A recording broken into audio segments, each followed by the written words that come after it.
Right, it's 7:30. I'm going to call the meeting to order. Roll call, William Johnston. Here. Thomas Graffinino. Here. Lynn Colligan. Here. Lisa Kreckler. Here. And Phil DiOrio, I'm here. And we also have present Stephen Kiley, Town Attorney. First order of business is to review and approve the June 21st, 2023 minutes.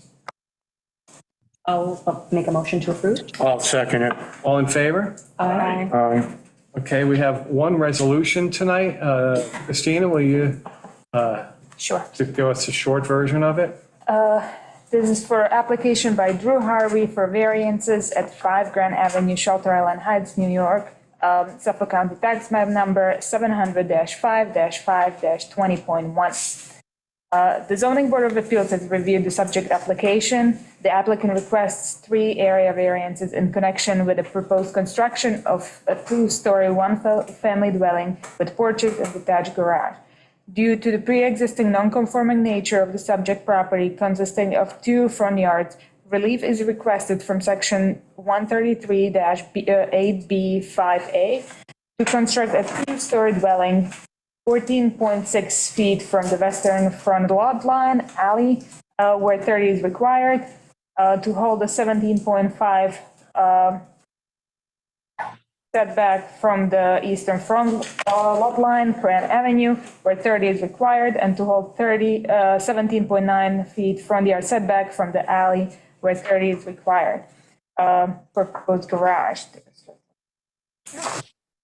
The EPA approved the request for 3 area variances for front yard setback.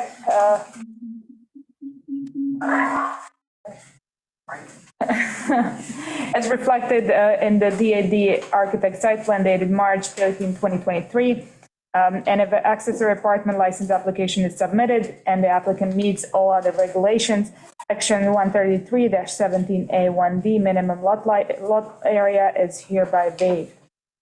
Subject to the following conditions. Vehicular traffic in connection with the construction shall not block Grand Avenue at any time, and any damage to the property owned by the Shelter Island Heights Property Owners Corporation in connection with the subject construction shall be repaired at minimum consistent with the current construction standards. All materials and equipment used in connection with the subject construction shall be stored on site and not be stored on any Shelter Island Heights Property Owners Corporation property. There shall be no further expansion or addition to the footprints of the 2-story dwelling, nor the detached garage, or construction of any accessory building within the required setback. All runoff shall be maintained on the subject parcel, and 5 off-street parking spots shall be provided. Everybody good with this? Yeah. Gotta make them. Yeah, I will. I'd like to get a motion to approve this resolution. William Johnson III approve. I'll second. Thomas Graffinino, second. Okay, can I have a roll call vote? William Johnston, Yes. Thomas Graffinino, Yes. Lynn Colligan, Yes. Lisa Kreckler, Yes. and Phil DiOrio votes yes.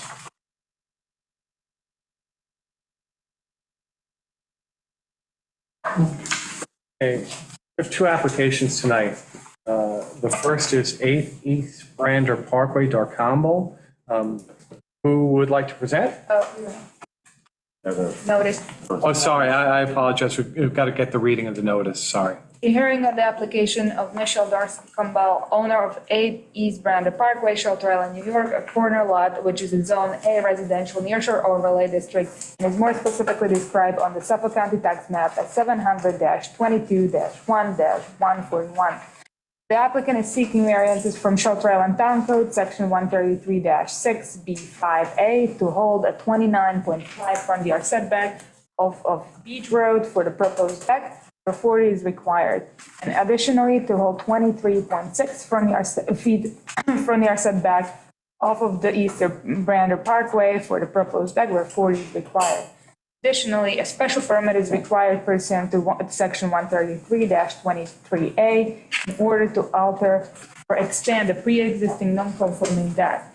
There was a correspondence received, letters from the opposition was received from Bernard Mollahan, 6 East Brander Parkway, Letter of opposition was received from Star Snyder Family Trust, 12 East Brander Parkway. Debbie Strongen, 53 Brander Parkway. Marion and Larry Thompson, 1 North Road. Letter of support was received from Julia Weisenberg, 19 Petticoat Lane. And there was a letter of support submitted that was signed by 50 neighbors, or residents, I shall say.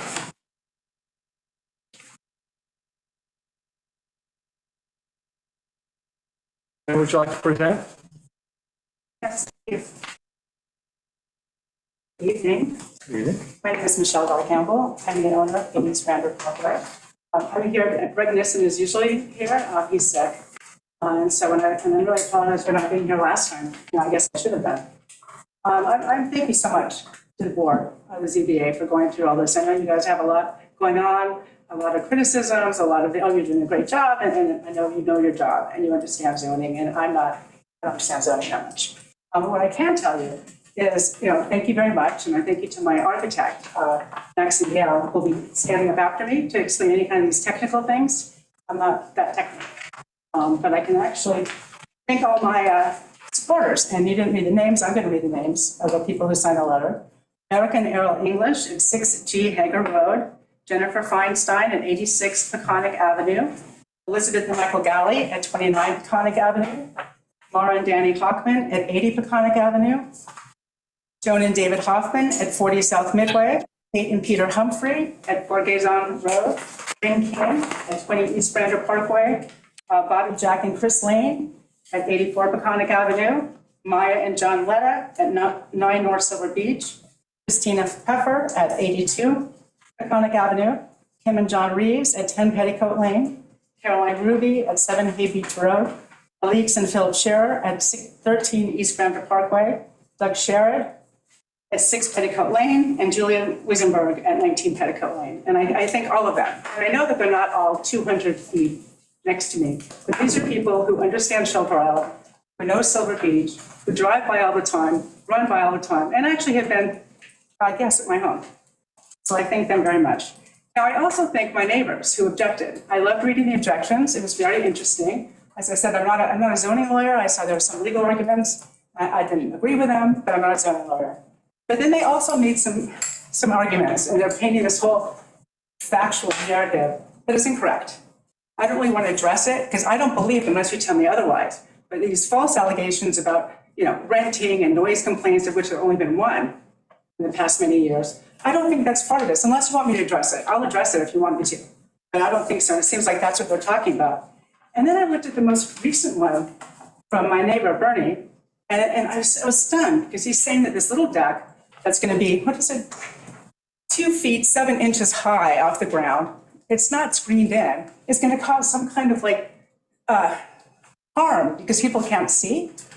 I mean, it doesn't make any sense to me. It's this high as the other ones around. And so I'm the first one to be afraid of something that's, going to cause an accident or something. I'm a lawyer, those things scare me. And I just didn't see it. I went out today and I took pictures. And I'm thinking, where is this? And I kind of want to give you these pictures. I'm going to give you of my house and what it looks like right now. How many are there? 7 of you? 5 of us on the board. Okay. Yeah, but it's not for the files. We need one for the record. All right, I'm gonna give you what I got.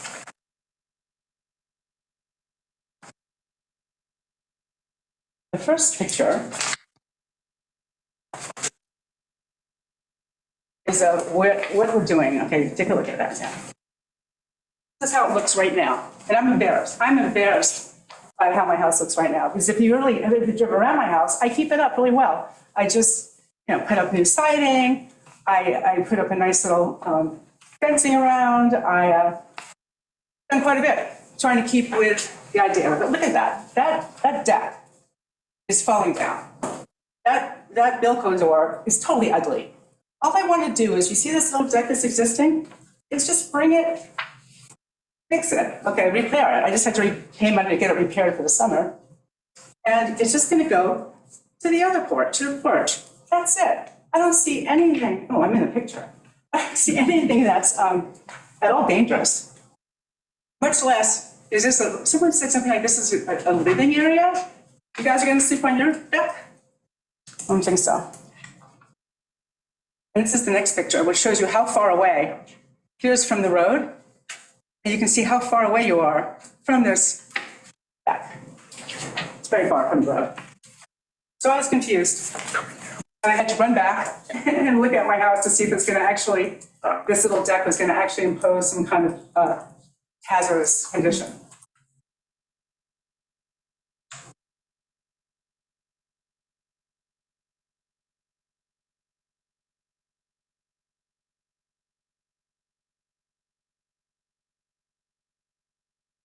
Yeah, and so I read the objections. That one struck me. The other one that incessantly rented, it's not. I'm there all summer. That's why they're complaining about the noise. There isn't really noise. I didn't concede that. But I'm there all summer. I rented it maybe 3 weekends this year, maybe.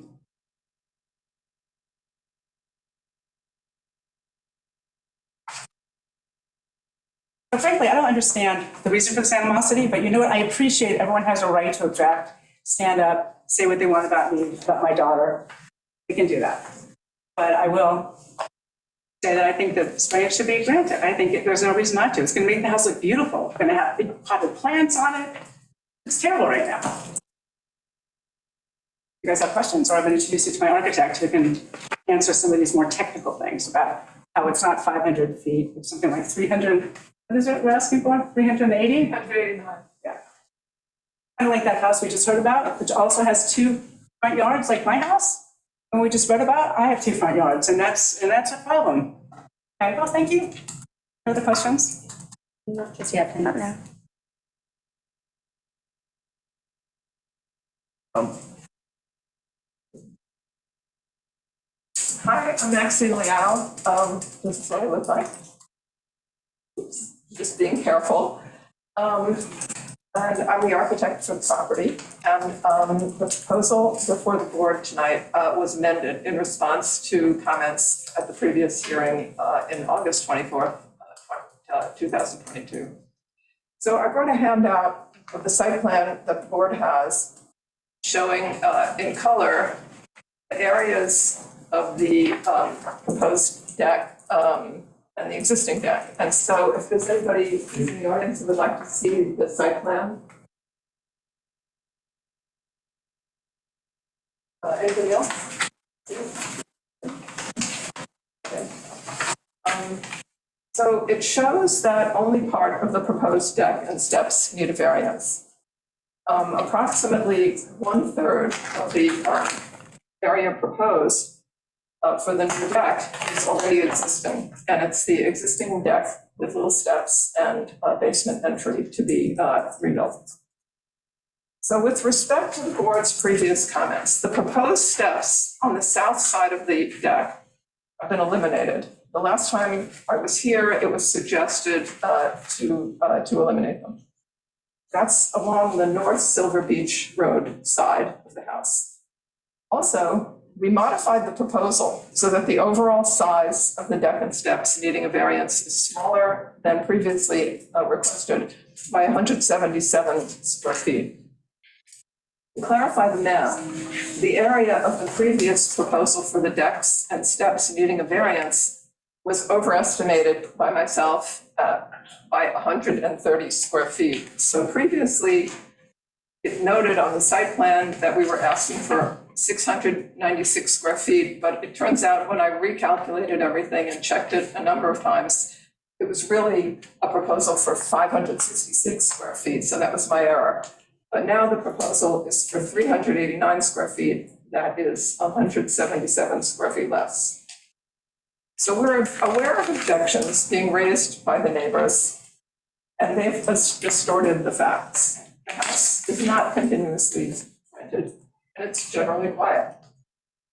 As Shelley pointed out, there will be no threat to the health and safety of the neighborhood, and the proposed deck is only 2 feet 7 inches high. It will not block the view of anyone in any way.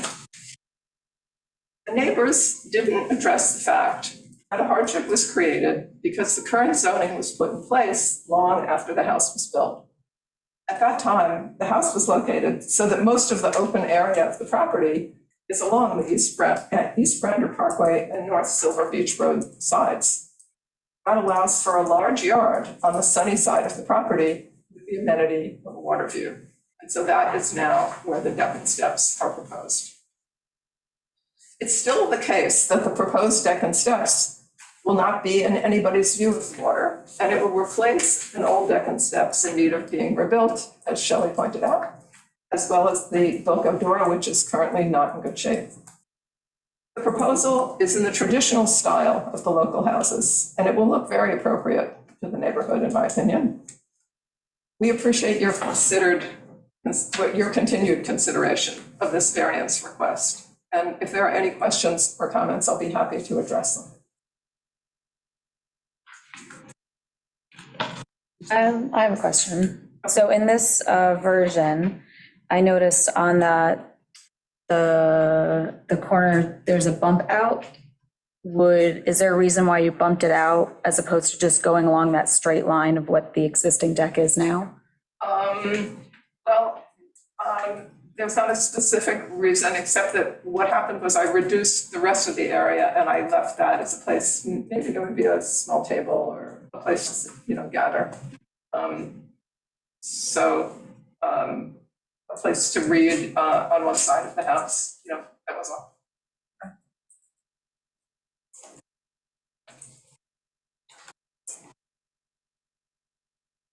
Any other comments? Thank you. Okay, thank you.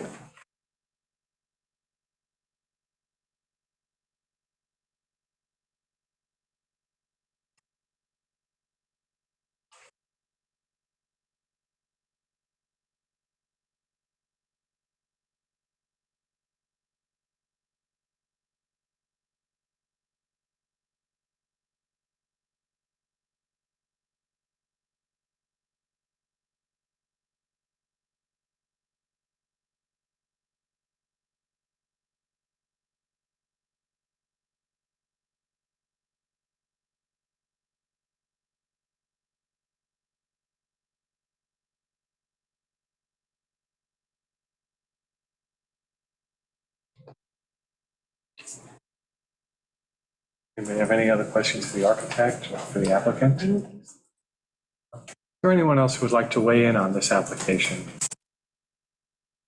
Please come up, state your name, and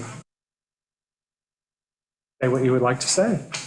Hello, my name is David Hoffman, and I am a friend of Shelley Darkins, Michelle, what we call her Shelley.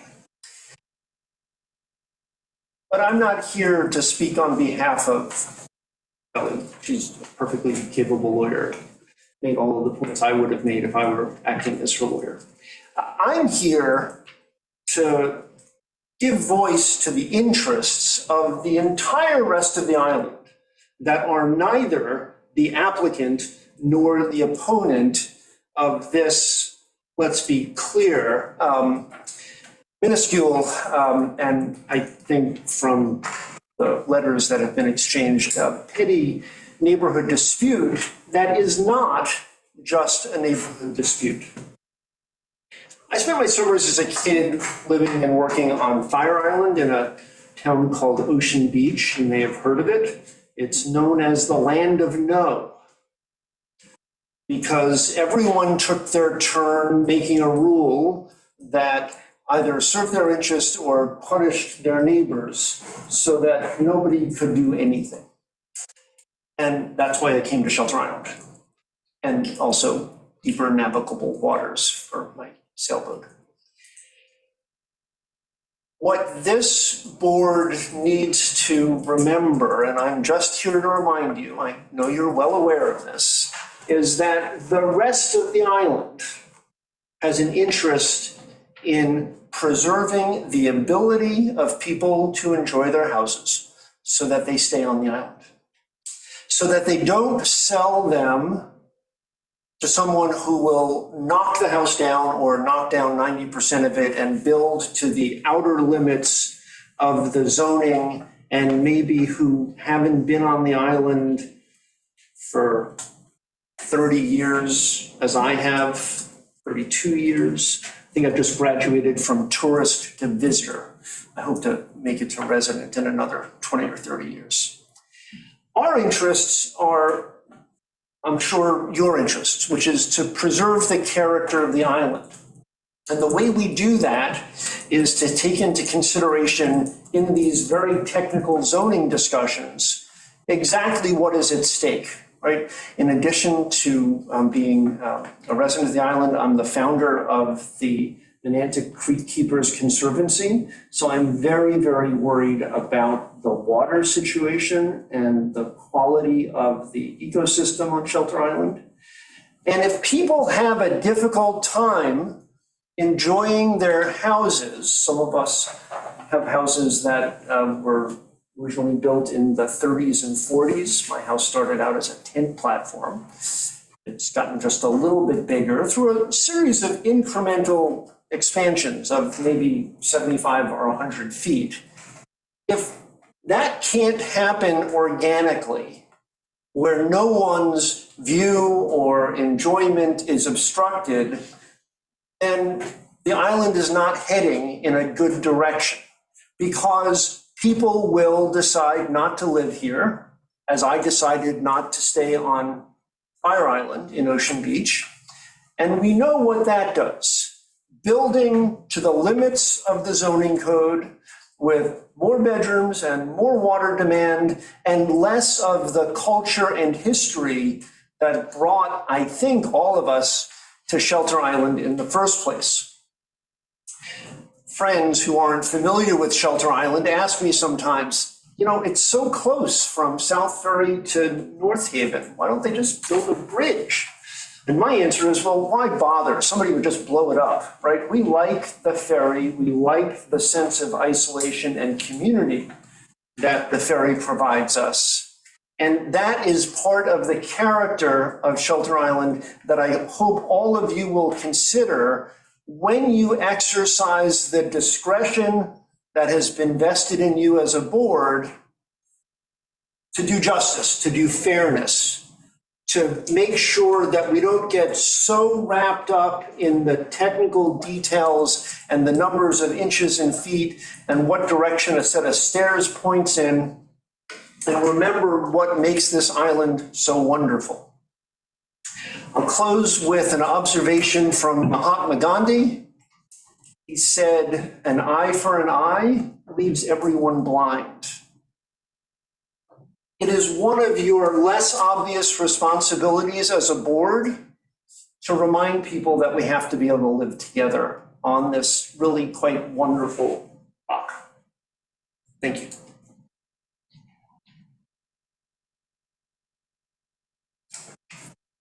Anyone else? Please step up. I'm Julia Weisenberg. I live in Silver Beach on 19 Petticoat Lane.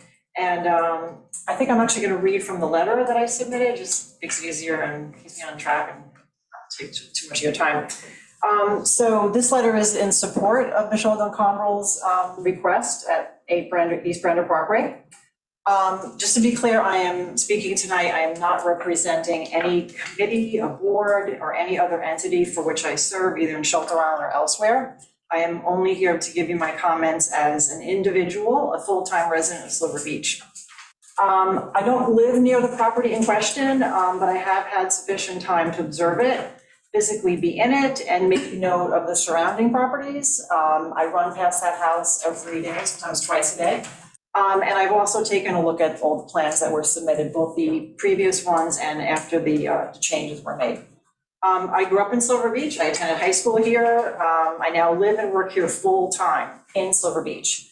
And I raised my children here, and I'm a great witness to the development and the change of character, which Mr. Hoffman just spoke of, and which some of the objection letters also spoke to. So if we are going to get into character, which is what, again, was in those complaint letters, and change of neighborhood, I want to draw the board's attention to the numerous ostentatiously built homes on Peconic Avenue, which is just a stone's throw from her property on East Brander. A derelict house, which is adjacent to her residence. I also made note of a pool, which is adjacent on the westerly property, near her lot line.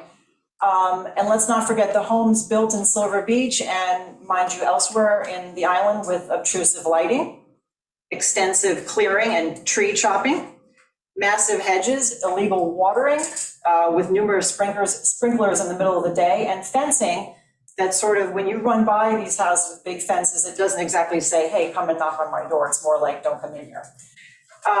So what we have is tear downs, right, which I think the last speaker was kind of talking about, and mansions that are more like fortresses. On the contrary, East Brander, and this is the point that I really want to drive home to tonight, is that East Brander has an aesthetic, open, inviting, split rail fence. It's a pleasing property. When you walk by that property, it says, hey, come and knock on my door. This is an inviting place. And there's no pool. And even in her current submitted plans, there's no plan for building up. There's no growth. She's not putting in a basement. There's no growth in bedrooms. There's no intent, therefore, to burden her well and our precious aquifer. Michelle maintains her home in terms of cosmetics, repairs, which is what she's trying to do here. So contrary to what is being erected, what I see going up all over the island and in my own Silver Beach, her plan to repair and expand this deck is very modest. So I have a different angle, and then Mr. Hoffman, I think you should pay attention to detail. The detail is in the modestness of these plans. Lastly, I find the overt intent to rally neighbors in what is truly a character assassination. It's very disheartening. It's most definitely out of character of what the Shelter Island that I knew and loved. And bringing up inaccuracies in noise complaints. All you have to do is contact the police department, contact the building department inspector, and you will get the accurate information on her rental history and whether she is in compliance, and she is. Referring to her rental history, emphasis on the decking as, quote, entertaining in order to sway you, that this project is somehow just an excuse to party and cause discomfort to neighbors is sad. So any neighbor in Silver Beach, for example, can have grandchildren screaming and splashing in a pool, or noisy non-renting family over, sitting around a fire pit, and that's okay, or they can fill their pool with well water, or they can rent when it's convenient for them. But a modest plan to fix an expanded deck is breaking the character of Shelter Island. I don't agree with that. I should thank also one of the authors of a complaint letter against 8 Easter Brander, because if it had not been for this particular person, I might not actually be standing here addressing you, because my father over 50 years ago rented from their very Silver Beach house. And hence my dad liked the area so much that he bought the land for himself, or bought a piece of property in Silver Beach. So the objections are based on inaccuracies. Neighbors should be taking their quality of life complaints to the town board, and they should rally for future zoning law changes, but they should not be using 8 Brander as their punching bag. Thank you. Anyone else?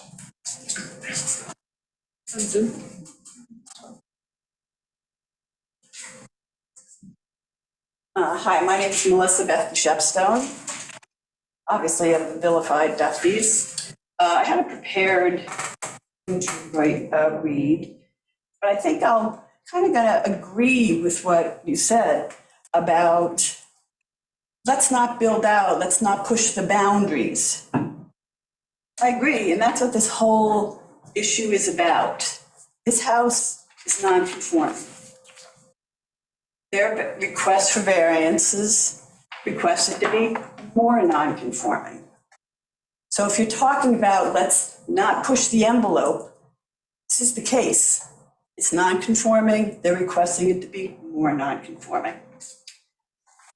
Now to my prepared. My name is Melissa Bethke Shepstone, and I grew up at the Bethke Red House on the corner. My father's been there since it was built in 1941.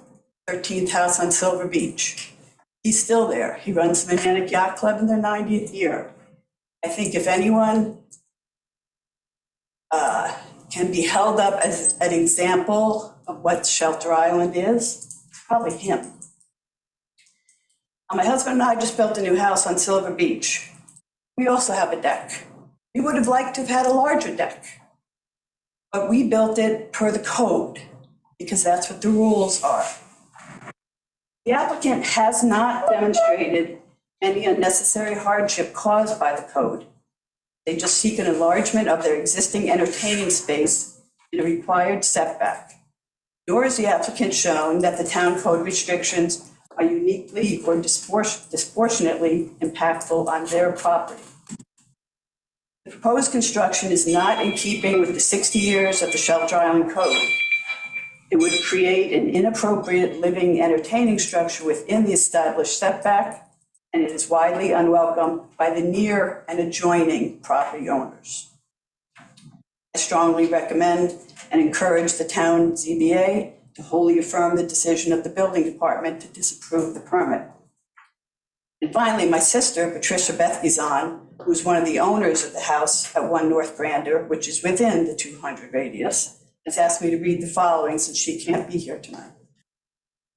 Non-conforming is defined as, quote, not in accordance or agreement with prevailing norms, standards, or customs, end quote. Variance defined as, quote, an unofficial dispensation from a rule or regulation, typically in building codes, end quote. Increasing the non-conforming nature of this home will be detrimental to the safety, appearance, and nature of the community. I believe that there will be a negative safety impact because the loss of sight lines rounding the corner. Bike riders and pedestrians entering Brander from North Silver Beach Road will have their view of oncoming traffic obscured by the larger footprint of the home. We are all neighbors, and the safety of our family and guests is important. For these reasons, I ask that the variance be denied. Patricia Beth Gizon. Thank you. Thank you. Thank you.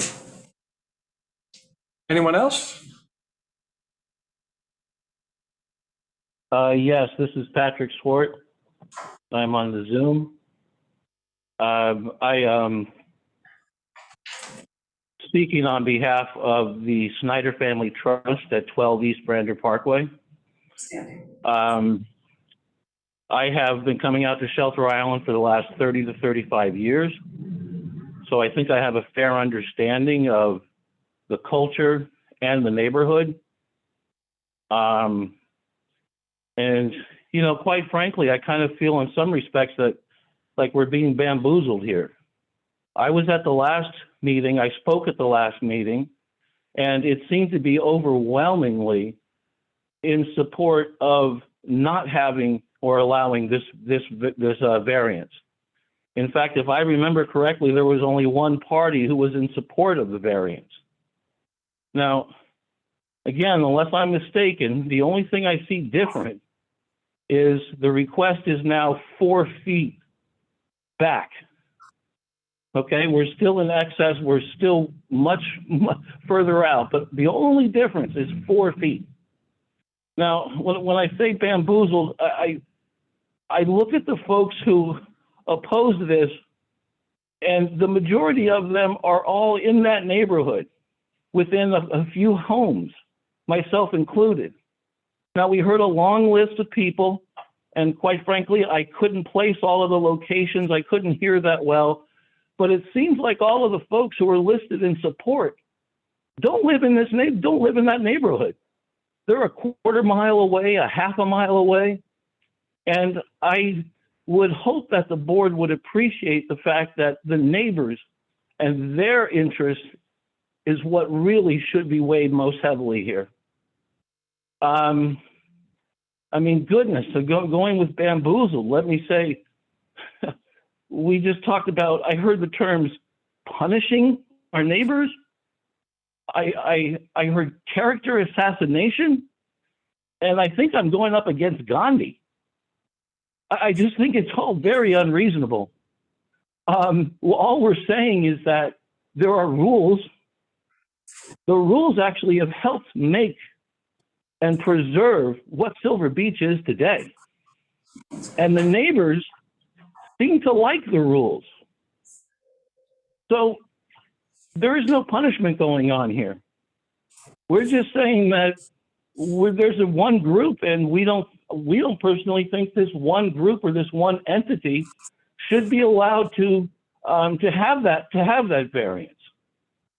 You know, the thing with the character assassination and all of this type of things and the police, you know, I won't even go there. I will say it's louder for me than it has been over the years. But again, I think the biggest thing is visibility, preserving the neighborhood, and the quality of the actual environment. So I would strongly urge the board to consider that and consider the immediate neighbors and what their opinions are. Thank you. Anyone else? I just have this Michelle again. Sure, please, you need to step up, step to the podium. There was this kind of like, as I said, false narrative going on. How is this little deck, which is 2 feet high, the same height as my front porch and this deck that it's replacing, how is that going to obstruct people's views or people's sight coming around the corner? As I said, I went today, I mean, this struck me because I would not want this to happen. I went home after having lunch with my friend and I took pictures and showed you. I'm like, I don't understand this.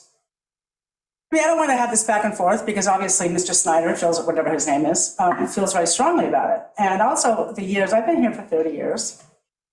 We've been here. So this whole, like, everything changed. And if you look at my house, which is an original Sears and Roebuck house, it's one of the few that's left because people weren't allowed, and they tore them down and they built big houses. I'm here to stay forever. I'm not selling that house. I'm like, so, and I just want to make it, like David said, a place that's comfortable for me. My daughter wants to get the sun. She's a big sun, loves to be in the sun. She shouldn't be, but she wants that front thing so she can sit there on a lounge chair. I don't, you know, and get some sun. So I'm really sorry about this. And I do think there has been personally a character assassination, but I don't need to get into that because it's so false. But I just hope that everyone understands that this is just a little tiny deck and to make it look so pretty, and it looks terrible right now. And everything I've done to the house, I believe, has improved it. So yes, maybe I sound a little emotional, and I shouldn't be. I was told 25 times, don't be emotional. But it does hurt my feelings. And I'll tell you right out front. These neighbors of mine have never once in 30 years come to me personally and said, hey, you know what? Tell your daughter to turn down the music at 10 o'clock. Never. So that's why, yes. And last year at Bamboozle, I was bamboozled. I was on vacation. I thought, oh, this is going to get through, pass easily. And I hear on vacation that everyone is ganged up on me. And that's why, yes, this time I got my friends to come in and talk in my support. But last time, that was I was bamboozled with that. So thank you again, and I appreciate all this, and I'm sorry if I'm emotional. I apologize, but it does hurt. Thanks. Anyone else? Please. Hello, Bobby Lane. I'm at 84 Peconic.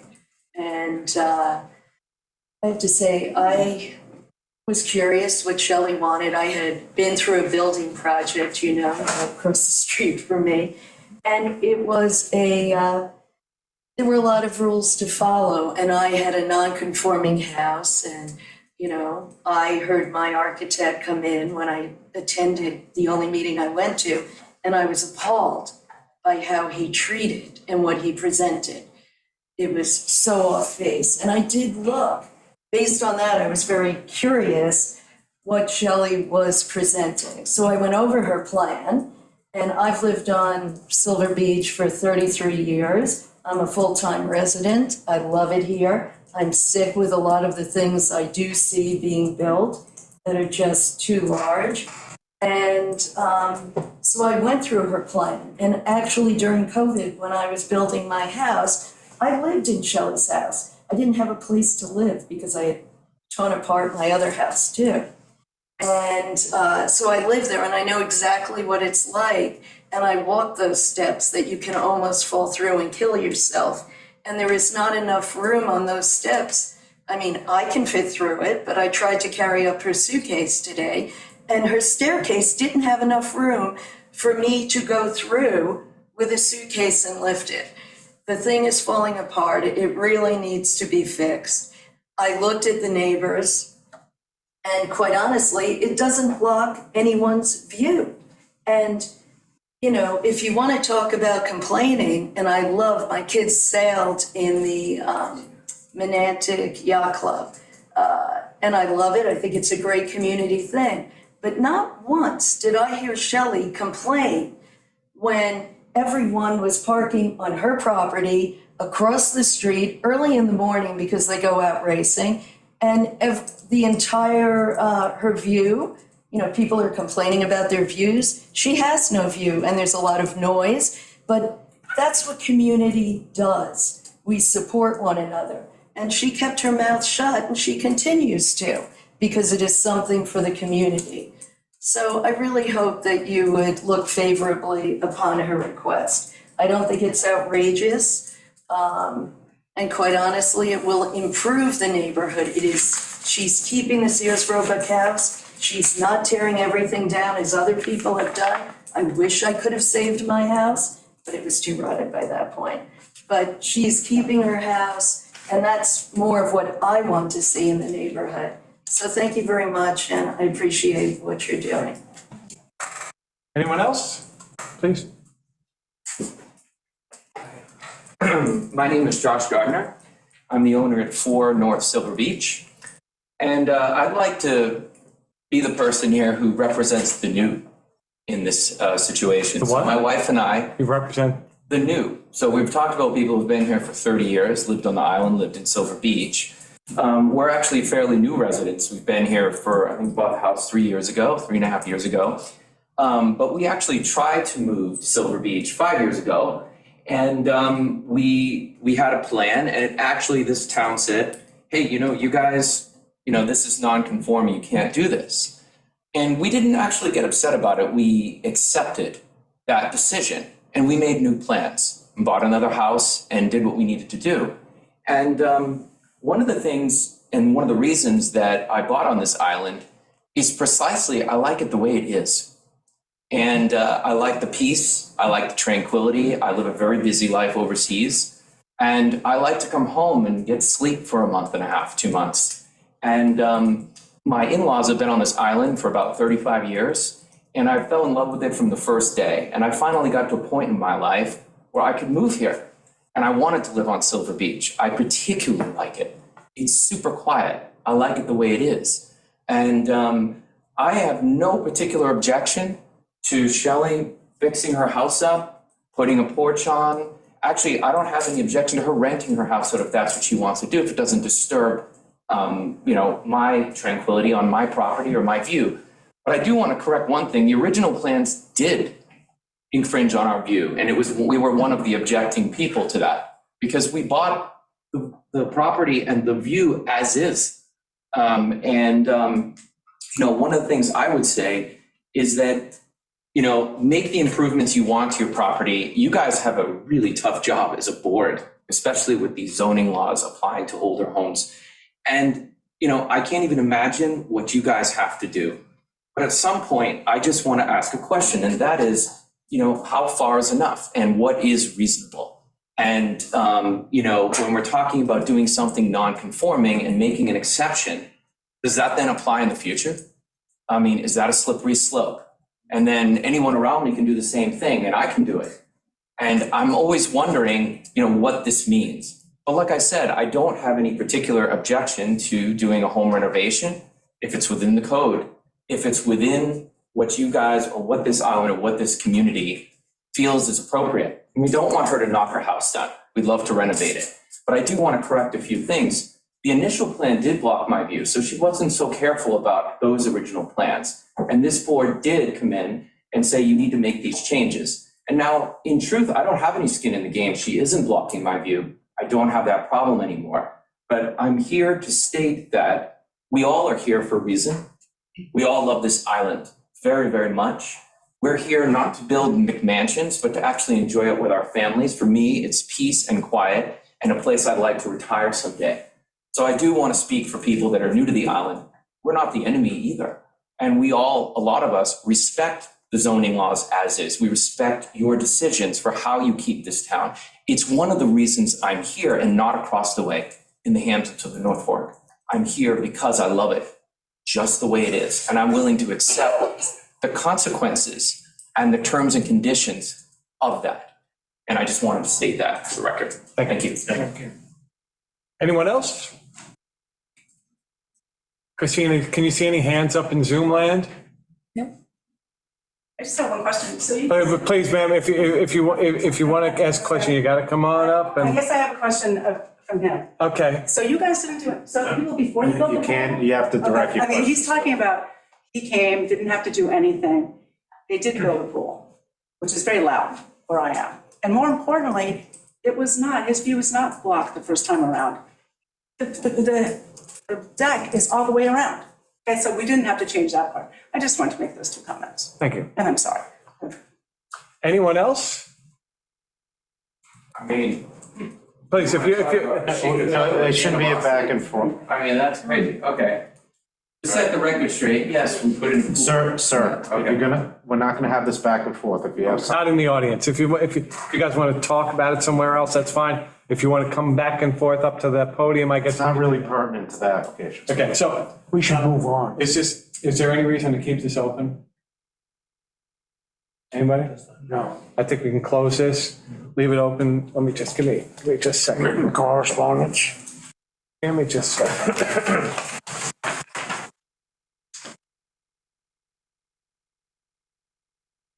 We're going to close this hearing and leave it open to written correspondence until July 12th. So keep those cards and letters coming, folks. All right, we have another application here tonight, and that's 10 Cheekwood Avenue, Flower. Christina, will you read the notice, please? Hearing on the application of Anthony and Anne-Marie Flower of Cheekwood Avenue, Shelter Island, New York, which is Zone AA Nearshore Overlay District and is more specifically described on the Suffolk County document 700-5-3-2.5. The applicant is seeking area variance in the Shelter Island Town Code, Section 133-7, B5A and B as follows. All the 12.3 feet front yard setback where 50 is required due to raising an existing dwelling. All the 6.1 feet side yard setback where 40 is required to raise an existing dwelling. All the 16.3 rear yard setback where 40 feet is required to raise the existing dwelling. 2.8 feet side yard setback where 30 is required for a new side Hey, step. folks, can you close the door, please? Still got a meeting. All the 24.1 front yard setback where 50 is required for a new front step. All the 26.6 feet side yard setback where 30 is required for a new rear deck. All the 16.5 feet rear yard setback where 30 is required, to all the 14 feet rear yard setback where 30 is required for a new rear deck stairs. Special permit is also required pursuant to section 133-23A to alter or expand the pre-existing non-conforming dwelling. There were letters received from Debbie and Michael Shepherd and 7 Cheekwood Avenue. They, in general, support the application, but they wish to keep the profile to a minimum out of respect for the water views. They believe the plan submitted here proposed elevating the first story to 8 feet to include a full 2-car garage under the raised house rather than the minimum of 5 feet, which is required and which was paid to their guest cottage. A letter was supported from the Heights Property Owners Corporation. They are generally supportive. They have some outstanding questions. House will be raised just over 9 feet above the grade to comply with current FEMA requirements. Yet in the applicant June 27, 2023 response to additional heights questions, the applicant clarified the proposed height will actually be 2.3 feet higher than the minimum required by FEMA to allow for the garage. They requested information about the color, texture, and siding to help determine if the new structure would pose an undesirable change to the character of the neighborhood. The meter reading platform location should be confirmed. They requested a landscaping plan, and the heights was supplied with proposed drainage and construction parking plans, and would like to have them incorporated into the zoning for approval.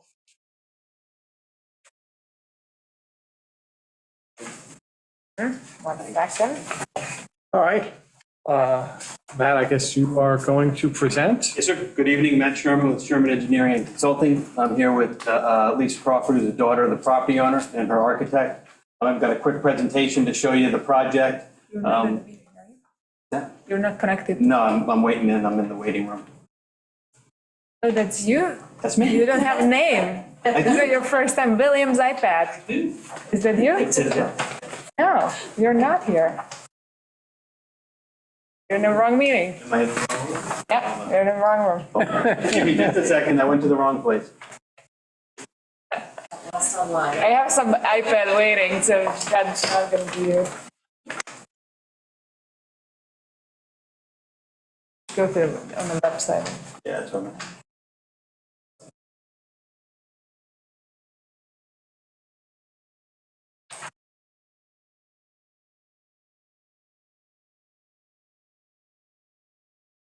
There you are. Awesome. And the share is open. So.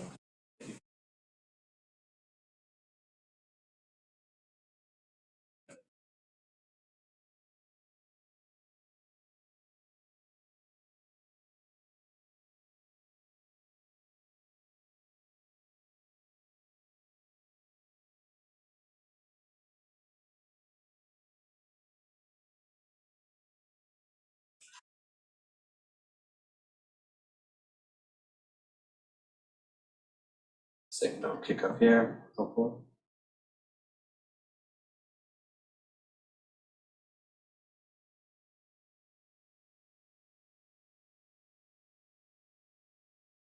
While this is kicking up, this property, everybody knows this property, I'm sure. It's right next to the yacht club down in the Shelter Island Heights. It's a third of an acre. Is that my It is. speaker?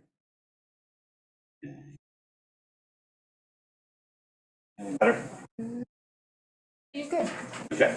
It's a third of an acre. It's Deering Harbor is on the right-hand side of the property or on the south of the property. And then, excuse me, Cheekwood Avenue is to the north. It's in a very, very low-lying area. And right now, the grades in this area are in about the 5 to 6 foot elevation. Let's stop because I'm getting feedback there. I apologize for this. Stop the screen. And we'll try it.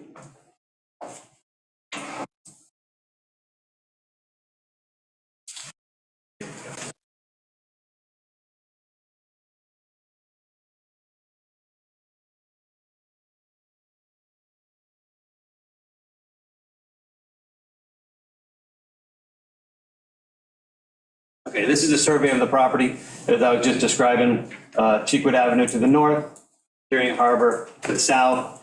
Can you blow that up just a little bit, Matt? Yeah, absolutely. And I've got a couple of magnified versions of it here in just a second as well.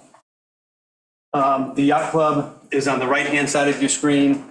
Private property of Scott Murphy is on the left-hand side of your screen. And then the Shepherds are to the north, and the Shepherds are the one letter that you received from a nearby neighbor who was in support of the project. On this survey, you see on the north side of the property, this here, we're in a flood zone AE8 on the north part of the property. On the south part of the property, we're in a flood zone VE8. And the importance of those flood zones is in an AE8, you have to have a minimum elevation above that flood zone, that 8-foot elevation. Your floors need to be at least 2 feet above that flood zone. But in the VE8, that area to the south, the lowest portion of the support for your floor system needs to be at least 2 feet above that flood zone. So your lowest horizontal member, your lowest beam or girder, has to be at a 10-foot elevation. So the existing grades around the house are, as I said before, in that 5.5-5 foot ballpark. So that lowest member needs to be at about 10 feet. I'll get into all that in a little bit more detail in just a second. Here's a little bit of a zoomed in version of the property. I also added the zoning setbacks on it. This is a AA zone property. The majority of the heights is AA zone. Also, the majority of the heights, especially the lower heights, it reverts back to single A zoning. For some reason, this site doesn't. I'm not sure why, but this one still has AA zone requirements. So rather than a 40-foot front yard setback like the property next door and the property across the street, this one has a 50-foot front yard setback. Side yard setbacks are 30 feet, same thing for the rear yard. Rear yard setback is 30 feet. We also have wetlands from Deering Harbor, and after the ZBA, if we get an approval for the ZBA, we'll be going to the planning board to review for a wetlands permit. But we've got our two wetland setbacks, the 100-foot setback, which is the one closest to the road, and then the 75-foot setback, which almost, you can see that just about all of the house is within that 75-foot setback.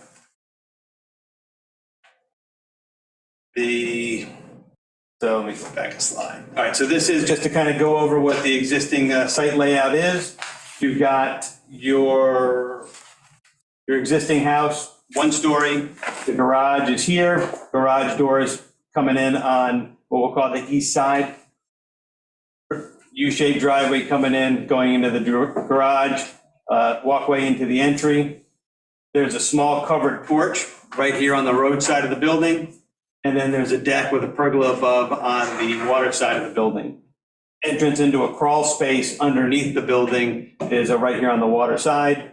And then this is the bulkhead, the small dock platform into on the harbor. So this is what we're proposing. The footprint for the building stays the same. Nothing changes on the footprint. However, in order to get into this raised building, we have to put stairs on the front. This area, that's the covered porch, gets absorbed into the building, and I'll go over that in just a second.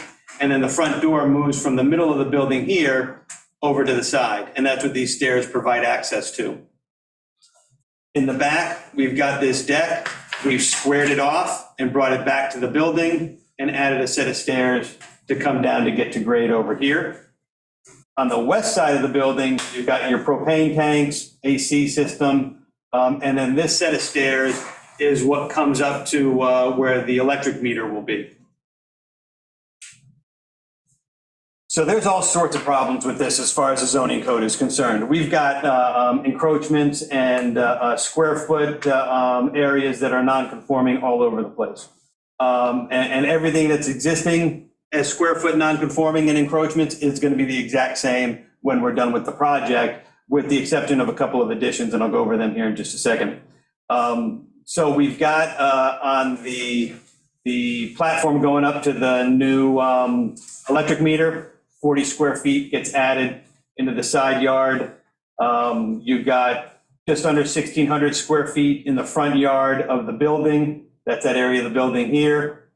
We've got just under 1,100 square feet of the same section of building in the side yard. So there's a whole lot of overlapping variances here. The new stuff is for the steps in the front yard, just under 200 square feet of new steps in the front yard. And rather than being 50 feet, and then the town allows a 5-foot intrusion into the setback for steps, we can't do that because of where the building is. So we're at just between 24 and almost 25 feet, because it's a little bit skewed from the front property line to our distance to those steps. And then in the backyard, it's that new porch that replaces the old porch.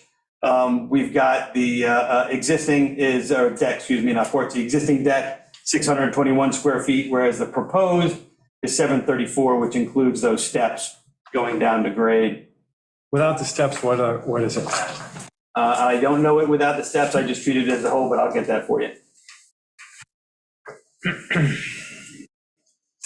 The stairs themselves are 73 square feet. So 734 minus 73, that's what, 660? Something like that?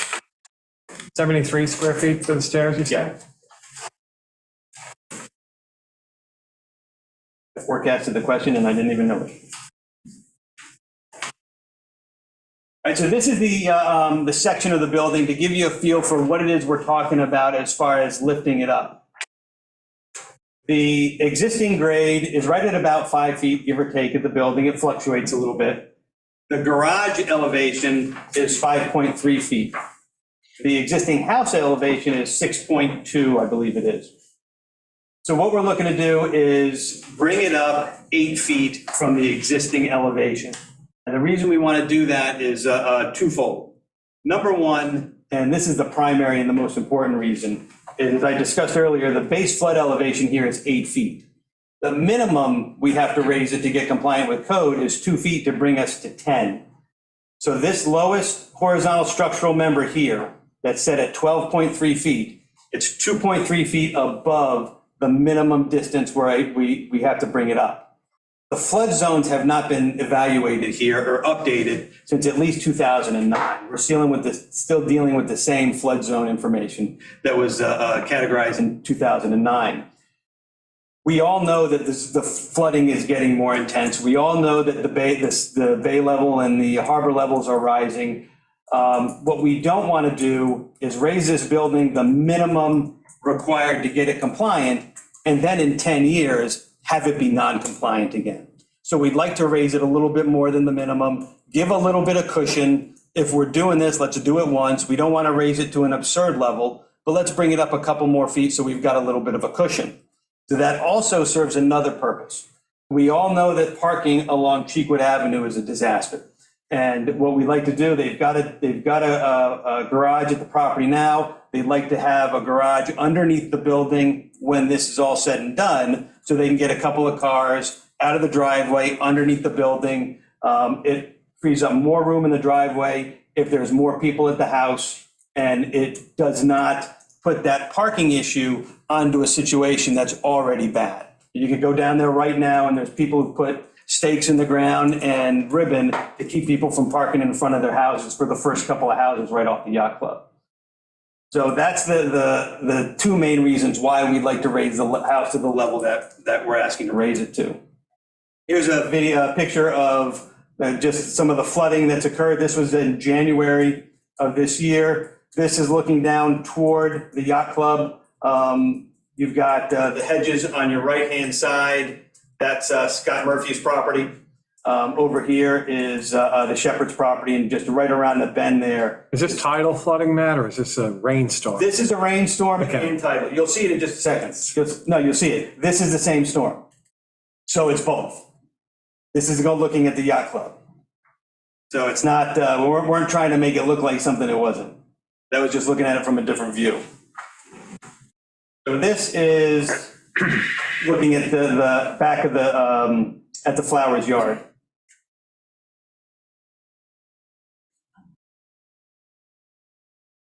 So you can see it's, this was that January 6th storm.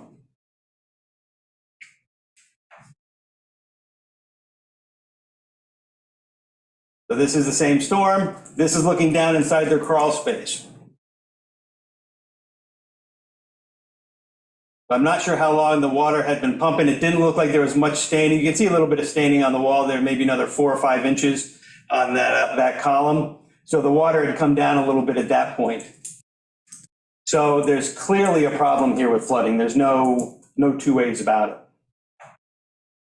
One of the things that I looked at is I know several years ago, Scott Murphy, who's on the property adjacent to them opposite the yacht club, he had raised his house a few years ago.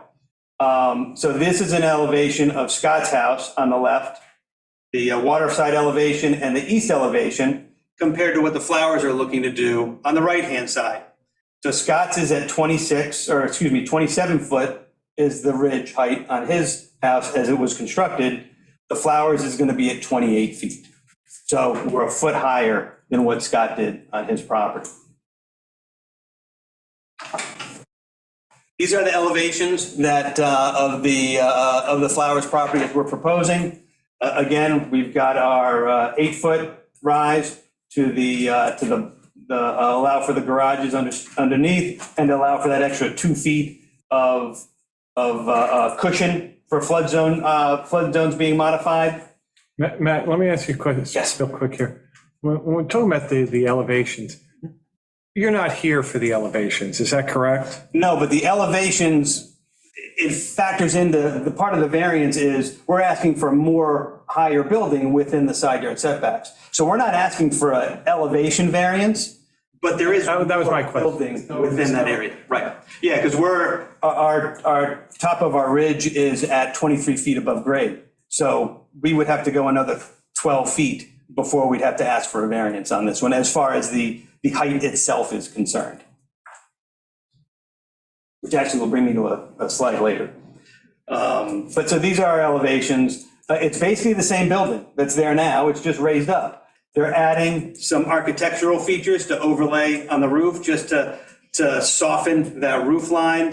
One of the things that they didn't want to do is this window here is where that existing front door is now. So bringing that front wall out, it flattens the wall. So in order to try and break up the size and the impact or the aesthetic of that wall, they've come up with some features to put on the roof to just try and soften it and give it a little bit more interest. On the west elevation, this is that stairway going up to the electric meter. So the electric meter, we're pretty sure that's exactly where it's going to be, but it may shift a foot one way or the other, something to that effect, but it's basically going to be right in that spot. Here's our floor plans. The existing on the left-hand side, right now it's right about 2,500 square feet. Garage, family room, a couple of small bedrooms, the kitchen, that's that entryway right here, that covered porch goes into the dining room and the living room and a couple more bedrooms. So basically, because the garage obviously isn't going to be usable now on that level, it's going to be absorbed by the family room. The kitchen gets pushed out to be in the area where the covered porch is, so the kitchen increases in size. Everything else pretty much stays the same. The deck increases in size because rather than have this open spot down to grade 8 feet down, we're just extending the deck over. Here's some architectural renderings, just to kind of give you a feel for what the building's going to look like. So cedar shake, board and batten on the top, architectural shingle roof. So it's a very typical, exactly, I think, what you would expect it to look like based on what the building is there right now. We've got white painted wood, we got AZEK trim, so all things are standard. The columns that are going down to the piers, those are concrete columns, and then there will be a wood planking between those columns. Looking at it from the road, these are the two driveway doors. One of the things that we did notice on the submittal that we'd sent to you initially was I neglected to fix the driveway coming in, but the submittal that was provided to you had the driveway still going in as if the garage doors were on this side, but I've got a new version that I'll give you which shows the driveway coming in to access these doors correctly. This is the waterside view. Pergola over the waterside porch. And again, everything else pretty much remains the same, just comes up. The heights had asked for a vegetation plan. This wouldn't typically be part of the ZBA submittal. We would normally work this out with the wetlands application, but no reason not to provide it for you and for them at this point. And I've got a copy that I'll give to Stella and Lori. Those front hedges are going to come out, and it's going to be a line of hydrangeas and a white picket fence along the road frontage. You got crepe myrtles on basically the four corners of the building. There's some of them there now. In the hollow between the road and the driveway and the road, you've got some tall grasses. Same thing in the area between the steps, and then some junipers of various sizes. And I've got a diagram here to show on the water side. This is the general idea of what the vegetation plan would look like. That is going to need to be worked out as well with the planning board as we go through the wetlands process. As I said, they may want some different types of vegetation in there. They may like this the way it is, but we'll work that out with them as we work through their process. Aerial photo, just, I know everyone's very familiar with this area, but just to kind of give a little bit of reference to this. Here's the Flowers house. So Scott Murphy's is on the far side of his property. So even though we're picking this house up, it's there's a lot of buffer between those two houses. Also, there's lots of vegetation here, some on the Flower side, some on Scott's side. Same thing with the yacht club. There's this big hedge, which starting at about the midpoint is a very tall hedge. And that splits, most of it, I think, is on the yacht club property. So all that stuff will remain.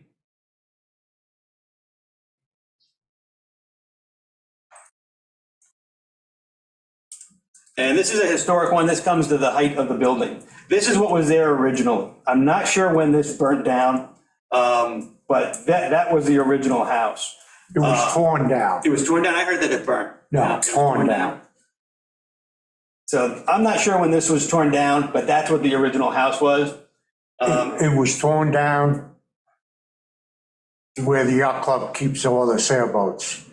Hank Bull owned the house. He gave the property sold it to the yacht club, and he built the new house. And he built a new one next door? Yes. Okay. I know, I So- worked on it. You did. So this was a long time ago. But that's what it looked like back then.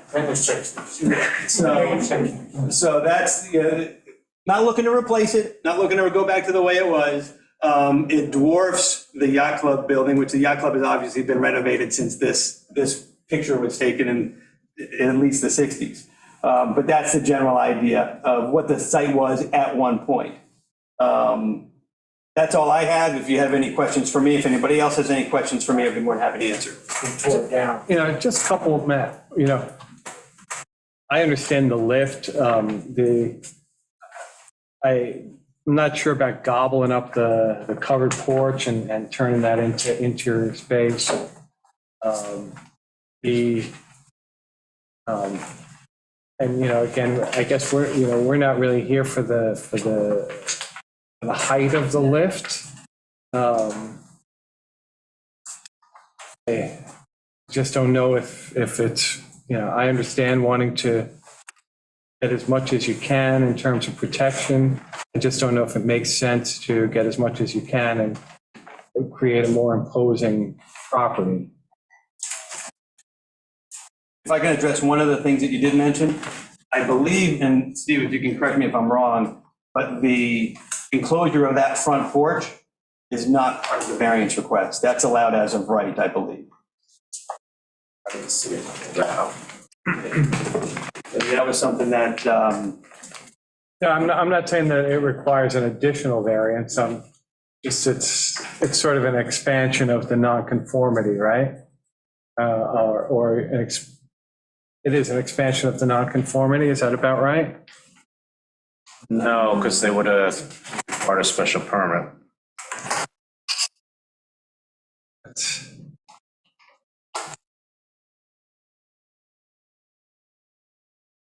It's outside the setback.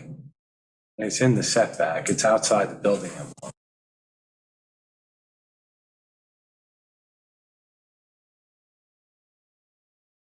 Right. Here is the setback line.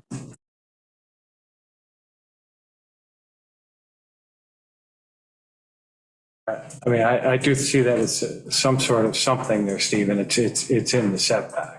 Well, yeah, we can talk to Reed about that, but again, it wasn't called out. Okay. It's a disapproval. Okay. and I had talked with Reed about that initially as well, because that's kind of been an ongoing question on a few of these applications.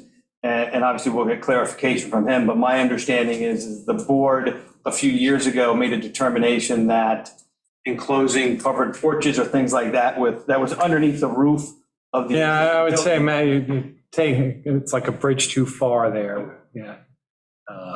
That would be my take on it. I'm not sure if this relates to us, but can you just reiterate the parkings, the under-building parking? Yeah. Situation? I felt confused by that. Yeah, absolutely. Right now, they've got a garage at the house. They'd like to continue to have a garage at the house. We're raising it at least, we're going from, let's make sure I got my numbers right. We're going at least from 5.5 feet to the bottom of the structure, 10 feet. That's the minimum that we have to raise it to be compliant with code, FEMA flood codes.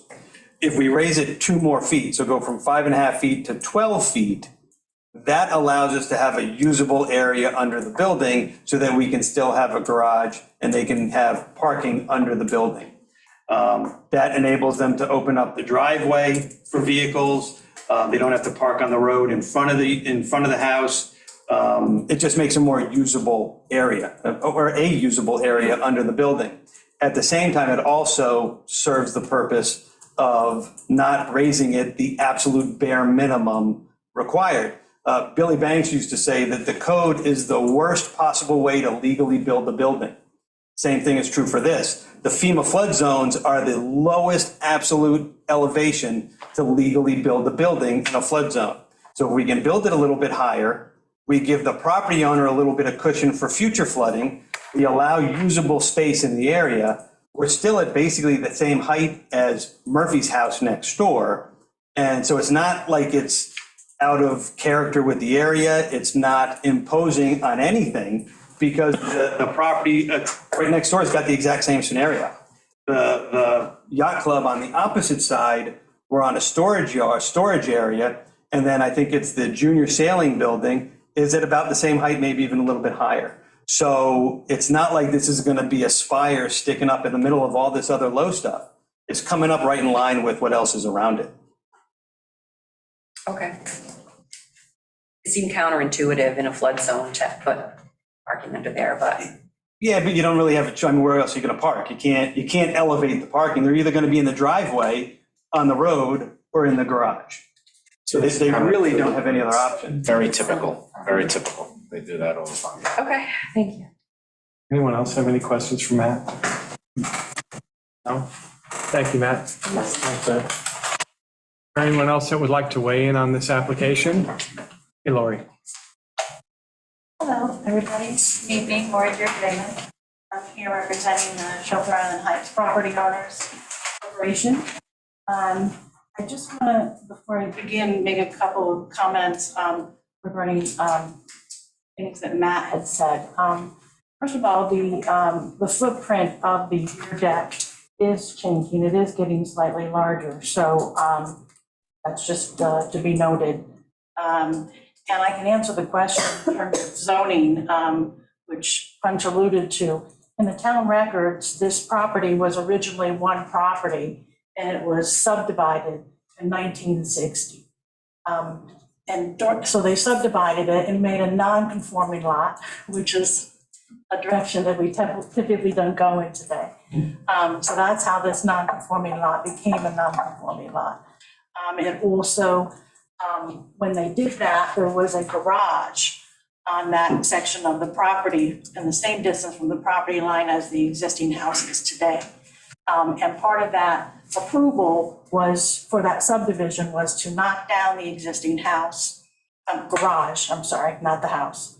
Knock down the existing garage and build a new house in a non-conforming location. So in 1960,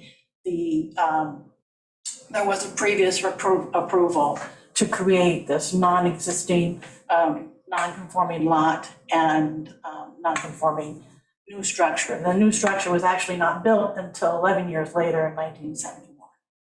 So there was a gap there from when it was subdivided to a non-conforming lot before that house was built originally.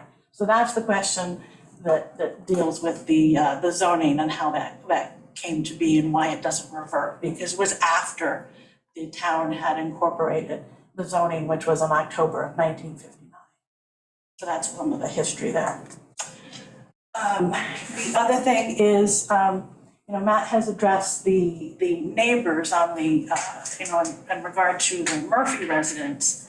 But, there are also neighbors across the street, and the yacht club on the other side, and the house across the street is the existing house as it currently stands now is a single-story ranch house. So I think we have to look at all the surrounding neighbors, on the character of the neighborhood and not just the house that's adjacent to it. Saying that, the Property and Roads Committee and the Architectural Committee had several meetings regarding this proposed project. And we sent notices to all of our nearby neighbors, as is our usual custom. in case they, for review and comment, and be able to answer questions. Many of the questions that have been asked were based on the information that was provided by the applicant. So it took us time to get some feedback from them. It took us time to get feedback from the two committees and then compile it all together, which we sent to Matt late last week.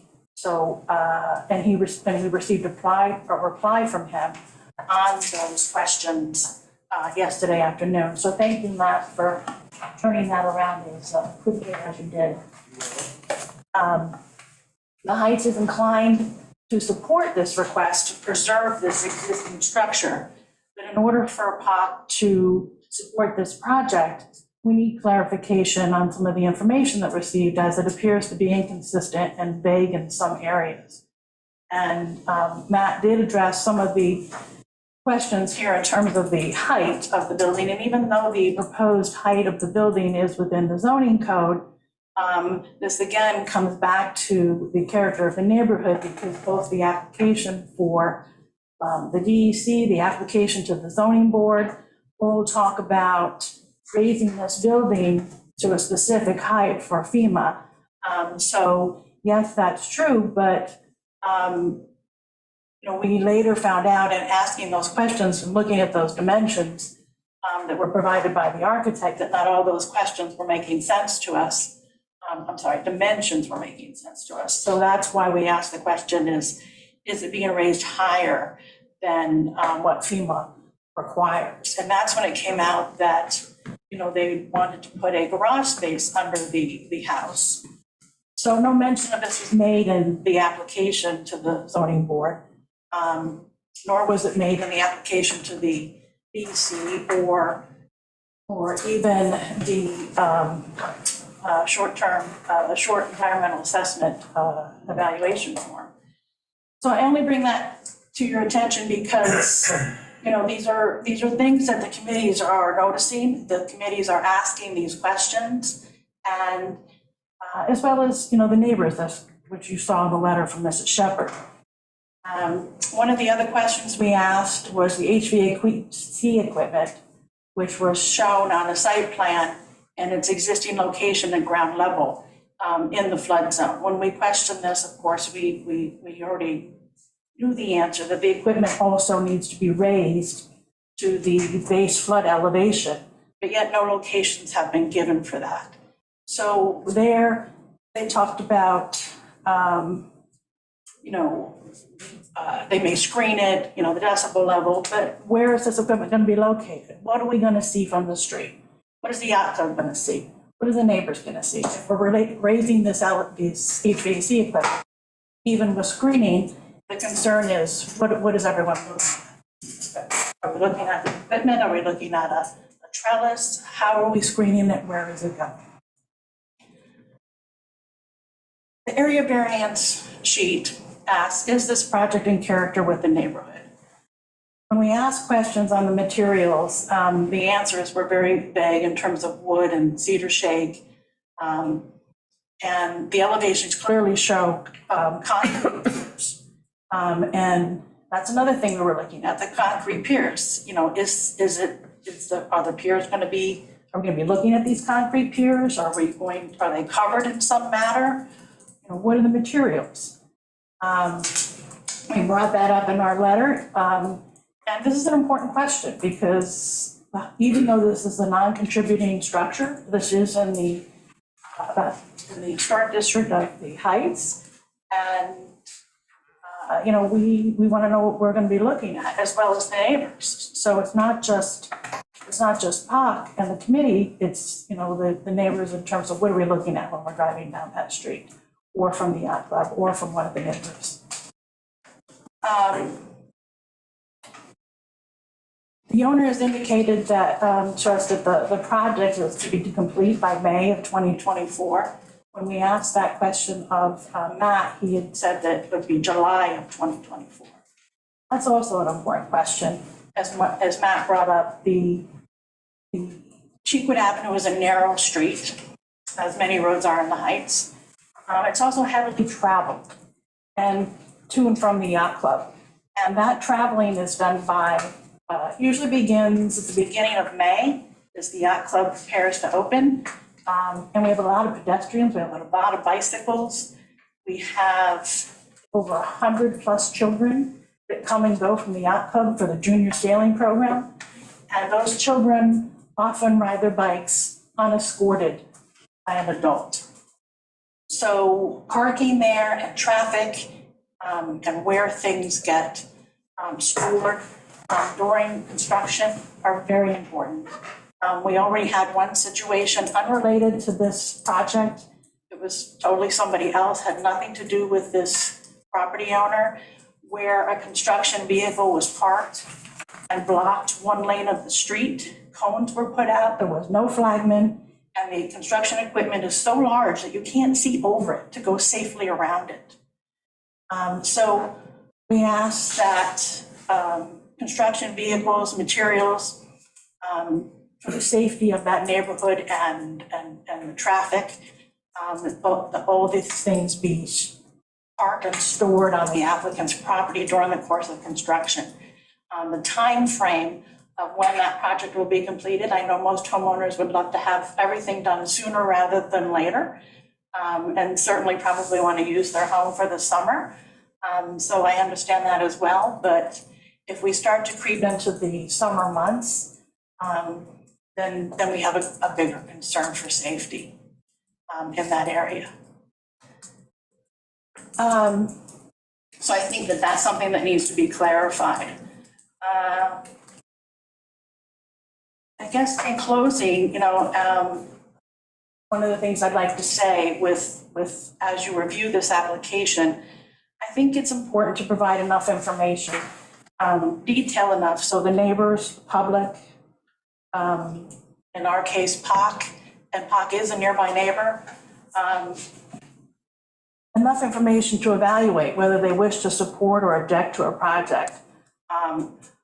When we look at these things, both on our written letter that we sent to you, as well as the verbal things that we are talking about tonight, there's not enough information there to be able in some cases, to be able to say you want to support a project. We want to support this project, but we're looking for more information.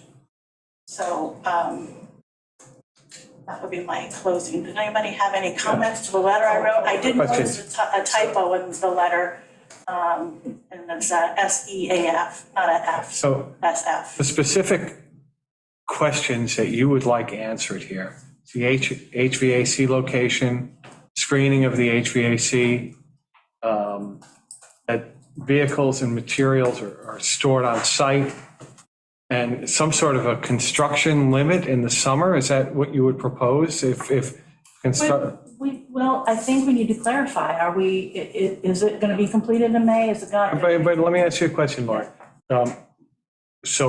And what if they say, oh, it's going to be completed in May, but of course we run into some problems and now it's not going to be completed until September?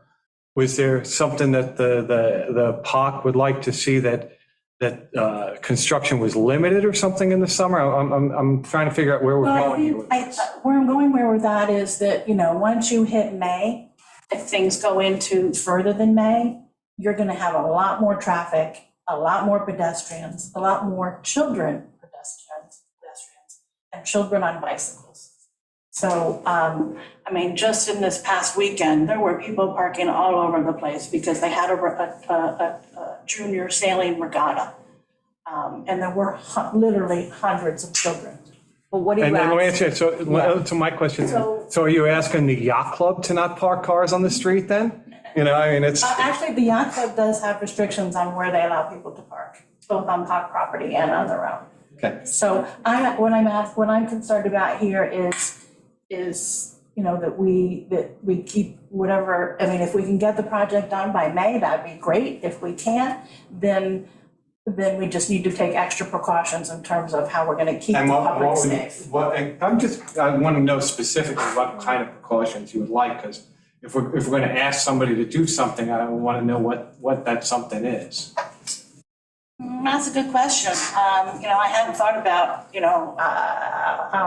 normally when there's a violation or a situation like I mentioned with the traffic, I did call Matt on that. I mean, and a lot of times when the situation happens, we'll call the police. And the police go down and make them move the vehicles. What would it be that has them to keep those vehicles contained on that property The line? vehicles are contained on the property, the workers' vehicles, the construction vehicles, but you're also gonna need to have, I mean, I understand there's gonna be large construction vehicles going in and out. I think, having a flagman or somebody that's watching going in and out of the property would also help because, you've got these kids, and a lot of these kids, I was following a little one the other day. He couldn't have been more than 7 or 8, certainly It's on New York Avenue. he certainly did not have control of his bicycle. And, the guy behind me was tailgating me and I'm thinking, I'm not going around this kid. I don't know where he's going. He's riding in the middle of the road. Where are the parents? So, I just don't want to see any kids hit by vehicles It is, coming in and out. really has nothing to do with the standards that you're supposed to evaluate in connection with an area Okay. variance. It's something that obviously can be taken into account, but I think the board should focus on those. So the vehicles and the construction vehicles are parked, the workers' vehicles and the construction vehicles and materials are on the property. And it's. That's standard, yeah. That's a sensible. And that's what this is at. We gave them that plan that showed that. Yes. Okay. And then, again, just whatever considerations we've already written in the letter. So, and Stella, would you like to add anything? Anybody have any other questions? No. Thank you. I'd like to just address one quick thing on that. A lot of good points, some points I don't think really need to be addressed or elaborated on. Just the one thing on the schedule. Initially, we were hoping, we're thinking it's gonna be about 4 months to do the lifting and the resetting of the building. It's about 4 months. The sooner we can get started, the better chance we have of getting finished before next summer. If permitting takes an extra couple of months, that pushes us into next summer. There's just no way around it. That's the biggest part of the project, obviously, is picking it up and putting it back down. The work that's going to be being done inside, like the enclosure of the porch, the conversion of the garage to living space, that's not, those are relatively small projects in and of themselves. We mentioned that we're increasing the deck size in the back. That's a relatively small project. So you're not going to have a lot of big construction trucks and a lot of activity for those portions of the project. So the sooner we can get started, pick that thing up, put the foundation underneath it, put it back down, the better it is for everybody. So Lori's exactly right on that. So let me ask you, Matt, can you provide us before the work session with the HVAC location? Oh, yeah, absolutely. With whatever screening plan and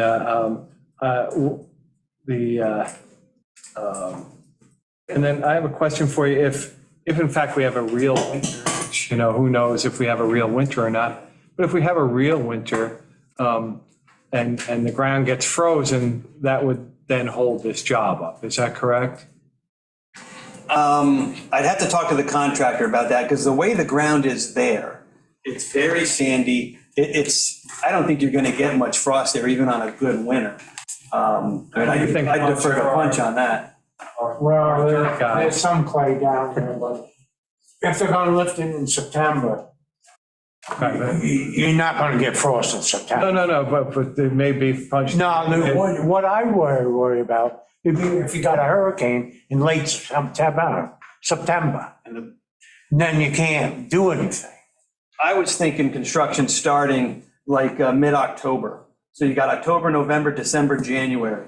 So you're outside of most of the hurricane timeframe. You're there prior to the any type of freeze issues, and you get that. And even if you have some weather delays and it kicks it out a month, you're still coming into late January before any real hard freeze would typically set in. Right. And it's the main thing, like we said, it's the lifting of the house of getting everything. Once they get that done, it's just normal carpenter work. Yeah. Electrician work, sheetrock repair and stuff like that. Moving stuff around. It ain't like you got big equipment. Yeah. All right, anyone else want to weigh in on this application? Please. Good evening. My name is Gabby Chillingham, architect. Thank you so much for hearing our application this evening. I'll make it quick because Matt really hit all the points. Thank you so much for your comments. We have no opposition with respect to working with the committee to address some of the details for the aesthetics. The intent, as we all know, is to get the building up and down. I don't like to categorize myself as a coastal expert, but my career, I've worked with the governor's office. I've elevated myself about 6,000 homes throughout the New York State area. And I do work with the NFIP and FEMA. And as we know, I hate to use this as a cliche, but climate change, every year we get reports stipulating the heights that they will increase BFE and above. So that's why I think the target point and the intent of this project is to get it up with that little cushion that Matt had explained to all of us. With respect to the aesthetics, myself with the flowers, we did do an analysis in the area. I really take consideration and respect the environment. Therefore, I did not want, with the renderings I tried to depict, to the most real completed project, I did not want to penetrate the structure itself. So that's why we're kind of massaging it through and kind of adding materials to the building to just kind of conform to it. Even though I know it's pre-existing non-conforming, we're still trying not to increase the level of non-conformance. With respect to the piers of the concrete that was brought up, the category that this building is in, when it's a VE, you have two options. One is to actually have the piers with the stilts that we've all seen throughout our experience with elevation homes. The other option is to put breakaway walls, which is what we're proposing here. The columns that are there, we can add some cosmetics to, but they must stay single standing. We can parge them and give them some color texture to kind of massage it into the elevations. With respect to the mechanical systems, the heights are not, in my opinion, that detrimental. They don't need to go as high as we're proposing the building. We do have some tolerance, so we could bring it down a foot or two to just meet it at the BFE +3. And then we can screen it if, God forbid, we got a detrimental storm. That's a minor computation with the estimate of the construction. So the intent is basically to get the main structure, and the minimal portion of the 2 feet that you go up financially is a fraction of the overall project. So you're going to show us the location of the HVA and mechanical system before the. Absolutely. Yes, sir. Okay. Yes, sir. Sounds good. Okay, thank you. Thank you. Anybody else have any questions? Thank you so much. Appreciate your time. Vegetative plan, did you want? Yeah, he said that. Matt, you did provide a vegetation plan to the heights? No, I'm gonna send that to him. I just finished that up on the way here. Okay, so will you send us a copy of that as well? Yeah, I'll send you all that. Yep. Anyone else have anything? Anybody else on the board? Anybody out in Zoom land? All right, I'm gonna suggest that we close this hearing and leave it open to written correspondence until July 12th. Everybody good with that? We have. Yep. Do we need to vote on that? See it? No, we need to vote. All right. Do I have to close that? You have to close the hearing. Okay, so, like to get a vote. You want to make a motion? Stella, yes?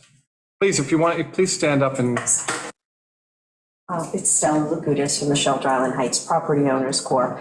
There was one question earlier that you were going to check with Reed, I think, about enclosing. Or not, Yeah. or a special permit. Yeah. Yeah, well, I'll vote. So can you close the hearing if that's still outstanding? I mean, I don't want to be an obstructionist. I mean, I'm good with it, but. No, if we have to reopen it, we reopen it. Yeah, okay, perfect. Thank you. All right, can I get a motion to close the hearing? Yes, I'll make. I'll second. Okay, all in favor? Aye.